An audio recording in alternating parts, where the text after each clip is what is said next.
2 million people are involved in those programs every year. But we have an issue with the group of children between 14 and 16. That is very difficult to tackle, and we also miss in Germany the possibility to have education in universities for that. We had professorship, a tenure for the pedagogic elements of transport, but that was evaluated away because it was obviously in this university it was no longer bearable to teach teachers how to educate children for safe behavior in road transport. And that is something that is not very helpful, I must say. So we need, I agree with you, Mr. Kramer, we need to train more the children. We do, as a club, we do what we can with the help of sponsors, with the help of a lot of our members, but there must be more development towards a safe education in road safety in schools and maybe even further than that. Floor? Yeah, it's a very interesting point, but I'm trying to be practical. And I'm a Dutchie. I'm from Holland, so I love my bike. I would not like to see a regulation in there at all. I don't think that's absolutely necessary. I think let's start with the right infrastructure. All right, that you have a separation of bicycles and cars. Let's start with that. Then the bicycles are safe. The cyclists, they can do whatever they want. And I mean, that's how we roll in Amsterdam. It's kind of, you know, we take care of each other, but we have our own lanes, and you know, then we cannot crush into vehicles or into pedestrians. So that goes pretty well. Of course, you can campaign, you can educate them through primary schools. We have a bicycle test on a primary level, where adults are checking, you know, you have to do a round, and adults are checking with a hole in a newspaper if you're driving, or if you use your bike correct, you get your cycle license on a very early age. So I think that's all good.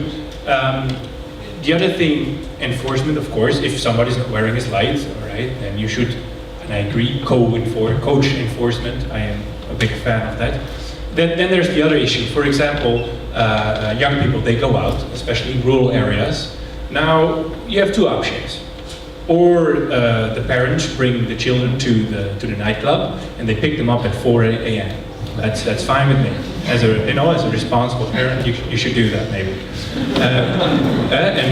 But the other option is you send your 15-year-old on his bike, and you send him to the nightclub and say, have fun, and when you're drunk, when you come back, don't drive into a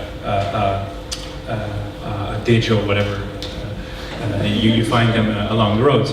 I mean, do you want to regulate that, yes or no? Or should you maybe provide a public bus to the nightclub and back, and these kind of things? I don't think that regulation will solve these kind of issues. I would like to be pragmatic. We don't have to be overprotective of people, of young people on a bike. I mean, they crash sometimes I mean, I found one of my friends at some point against a tree because he didn't see it, and I mean, he got some bruises, of course, but I mean, you cannot be too protective. Sometimes you have to embrace strategy on these kind of levels, I think. So, but that's just my point of view. Thank you very much, Flora. I must say I happened to be one Saturday night in Amsterdam, and all the people drunk driving their bikes really terrified me. I prefer to cross the street than to go on those lanes because I was not sure how good their balance is. But I bet if you live there for 2 weeks, you get used to it. Probably. But the Dutch message was create bicycle infrastructure and allow anarchy in it. Yeah. All right, do we have any more questions in the room? I would like to say that this is the last chance to ask questions until the end, so it's a good time to really ask your question. We have one here and one over there with one. Hi, I'm Michael from Daimler in Stuttgart. I have a question on regulations, because what we know is that there are a lot of regulations concerning emissions in the European Union concerning the automotive industry. actually, we also heard that there are a lot of technologies for active safety which could save lives, but actually I think there aren't really a lot of regulation for this. Wouldn't be it suitable to have some regulations and some more strict regulations on active safety features in cars to have money invested in? Actually, when it comes to emissions, it's billions of euros which are invested without saving actually one life for the next year. But when it comes to billions and the active safety regulation issues, maybe there could be really an issue in saving lives. So I would ask very short picture here from Madam of what you think would be more regulation be sensible in this case? Yeah, Mr. Kramer. So as a member of the European Parliament since 9 years and a member of the Environmental Committee, because you raised the question to emissions, and you didn't say what kind of emissions you mean. I assume you mean CO2 emissions and air quality standards mainly. Yeah. I'm not quite sure, I said it very carefully, I'm not quite sure that we had during the last decade really an integrated approach if we're talking about regulation of the car industry. From my point of view, we did exaggerate a little bit the emission reduction policy on CO2 and air quality, and we didn't take into account that we sometimes create a contradiction of targets. So it seems to me it is not in all the heads of Brussels politicians that if you require CO2 emission reductions and if you require air quality standards on the one side, and if you put active and passive safety requirements to the cars, that there is sometimes a contradiction of targets. Because if you require the noise issue, for example, that will be discussed currently, if you require tougher noise standards, or if you require active and passive safety systems, you increase the weight of the cars, the one side, and on the other side, it's sometimes maybe for the manufacturers difficult to require to fulfill the CO2 standards. So it seems to me it is more than ever necessary before that we put it all in one and discuss a more integrated approach that we have it now. It seems to me that we tested and sometimes we touch the borders of that what's physically and sometimes also economically feasible. So I think there is room for maneuver and room to discuss that in the next years, because we're coming of that what I call the end of that's what's possible. All right. Thank you very much. Mr. Bonnet, I'm just going to take a question from Luana. You both have 5 minutes at the end to tell what policymakers are doing towards the issue. So if you wouldn't mind, I'm just going to take the last question and then we'll come back to you. Thank you. Luana? Thank you. It's not necessarily a question, it's more like an observation. I don't necessarily agree with what Flor said before me. Sometimes we might have bruises, but sometimes, or most of the time, we have serious injuries or more fatal collisions. But to touch a bit on the question about the technical inspections and the technical requirements a car needs to fulfill, actually at the moment, I'm sure the people here from the Commission might cover this. But there is under the debate the roadworthiness package on the revision of the periodical technical inspections, and the novelty about this is that they want to include the power two-wheelers and the mopeds into the periodical checks. Because at the moment we have 11 countries in the European Union that are not covered by this directive. So especially in Greece and Cyprus, this is a problem because we have young people being overrepresented in the number of moped crashes and scooter crashes. So, because we also know from our members and from our research that young people tend to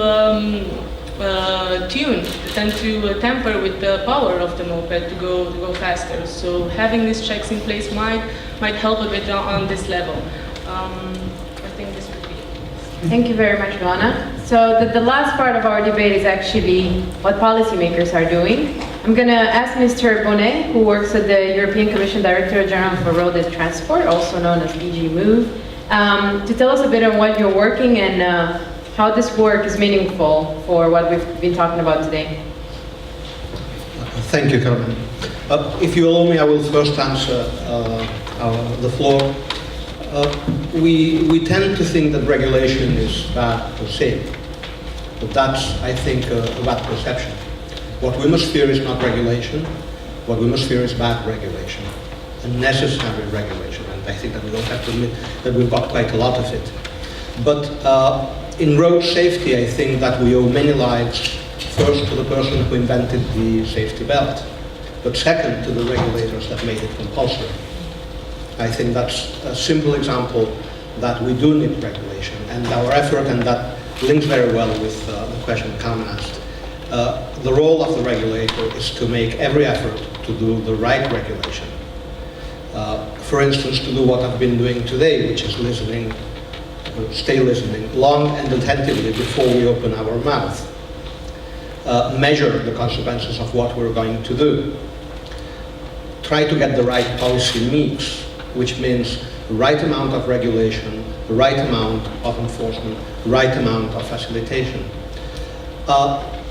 But what the regulator cannot do is change, for instance, the social pressure. I mean, let me give you an example. I buy a car every 13 or 14 years. And every time I buy a car, I start buying magazines like mad. Now, I've always been amazed, because I just don't find one single article that says, well, this car is safe, this car will drive you home on time. Well, you will not be able to drive like a professional sports driver on the road, but don't be afraid, it has everything it needs to make sure you come back home with your family without any injuries.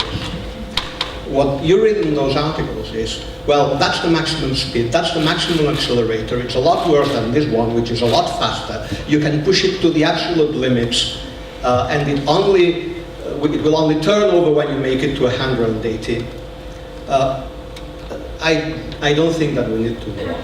Now, that effort in the society is also necessary, and that is not the regulator's work. What we do is, for instance, we support these guys who do this job, to try to make people understand that the society also has a responsibility, that not everything must be left to the car manufacturers, to the infrastructure builders, and to the regulators. But having said so, at least in the European Commission, we don't stop thinking what else can be done to bring down that figure. You know that we're very proud that Europe has been able to halve the number of deaths in 10 years, but we want to bring that by 2050 close to zero. We're still, at least for one, we believe that we can really get close to that objective. Now, what are we doing now? We have the roadworthiness package in the legislative process. I think I will leave it to Mr. Kramer to answer Luana. We're about to launch a revision of the directive on the professional driver training. We will try to make that training more effective, more flexible, closer to the actual needs. Having a greater focus on quality, try to make it better in a word.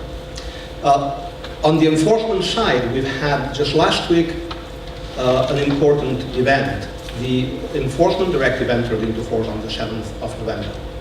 That will make it possible for member states to exchange information on road offenses, on road traffic offenses, something that curiously enough doesn't exist nowadays, save for a number of bilateral agreements. We have, I think I would invite everyone to have a look at our roadway safety website in the Commission, in Europa, where you will see our policy orientations for the next 10 years. And you will see that we do have a lot of ideas that we want to put into practice. And I think that the time we have is not enough to give you an overview of that. But I definitely encourage you to have a look at that. Thank you. Thank you very much, Mr. Bonnet. Mr. Kramer, do you want to add anything else to what you've said already? Or to Not too much, but I think whatever we do as regulators, the starting point of everything that we think, sometimes I would wish that the Commission would stop thinking and if I see the regulatory outcome of the last years. We cannot create via regulation a zero-risk world. I think sometimes, if I follow the debate during the last years, it seems to me that that some of us in the political world, we can achieve that. I think we should not, we should take into account that there is not just the responsibility of society, there is also the responsibility of every individual for that, what he is doing every day. So, and that's why it is not possible to create a zero-risk world. That's the first thing I do, and what I will say.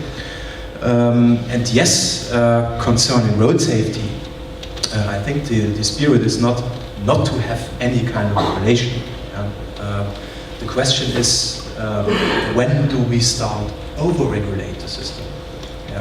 What is, where is the point where it's not possible that individual actors, car manufacturers, pedestrians, buyers of the car, I think that we should not start an over-regulated framework. And I think what is detailed means, I think there are maybe some different positions that we have to discuss. I see some detailed regulations. I only want to touch one, where I think that we touch that what is physically, where are the physical limits of that what we can achieve.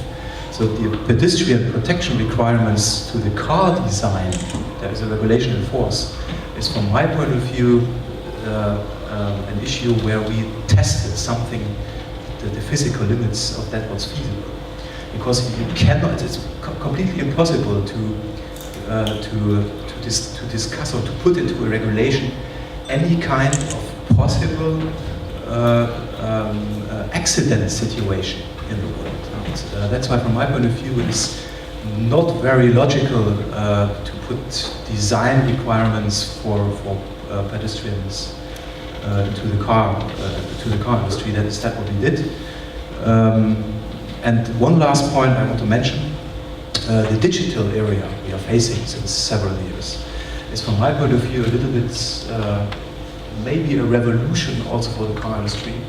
If we're talking about telematics, interconnectivity of cars, the digital area is moving more and more to the cars.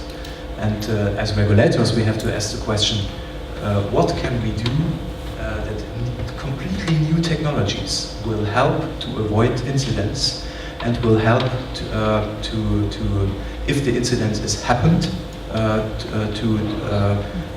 how can support and help can be faster to the peoples. Are there obstacles in the air and in the way that we can take off the way for the digital agenda? So the question is, if I watched the discussion 10 years ago, or 5 years ago, the car industry asked how can we bring the internet into the car. From my point of view, it's changed now in the opposite direction. How can we bring the cars into the internet? And I think road safety issues are completely committed to that. Okay. Thank you very much, Mr. Kramer. This leads us to the end of our debate. I would like to thank our keynote speakers, our panelists, and you for being here today. I would also like to kindly ask you to fill in the feedback form that you have in your folders to let us know how well we've done today and also to improve future similar events. And I would also like to invite Mrs. Lorian Cleet from the FIA to conclude today's debate. Thank you very much. I'll be very brief then. Thanks everybody. I think I would like to thank especially ASEA for working with us on that important issue and with all the panelists, of course. What I'm taking back from this session is two things. What is changing today? There's a lot of information on the risk from the young people. There's a lot of new technologies coming in, as we said. There's also a big change in mobility pattern. What you were saying, what others were saying, we're not only a car driver, we're not only a cyclist or only pedestrians. Most of us are everything at once, depending on the time of the day. So that leads me to two key learnings that I think, from our point of view, it's crucial to train participants in traffic from a very early age onwards. So traffic education in schools, which is most of the clubs do, ADAC, most of our member clubs do it as well. is quite crucial. There's no unified regulation at EU level. It depends on the member states. Most of the time it's not a resource from the schools themselves. It just comes from an initiative from the private sector or from the clubs to kind of bring this towards the children. We welcome that. We think that is much needed because, as was outlined by Neil, you would learn from a very early age without really knowing what you learn. And that goes on to, let's say, third age as well. That goes on for older drivers who actually get to pedestrians at one stage. Pedestrians should also learn and respect a minimal set of rules as part of the traffic. So that's mainly the first thing. Lifelong learning. We're all participants in traffic and should learn to respect each other and respect a certain set of rules. And then the second part that I took is the role model, the inspiration that we can get, and then you saw Alec Woods at the beginning of the session. That's where as FIA we can help, and we're more than happy to bring celebrities to just kind of relay the messages that you have. That, of course, me saying you should not drink and drive will not bring a lot when it's Mr. Schumacher or whoever else makes a big impact, and I think that's where we can definitely work together. So, thank you.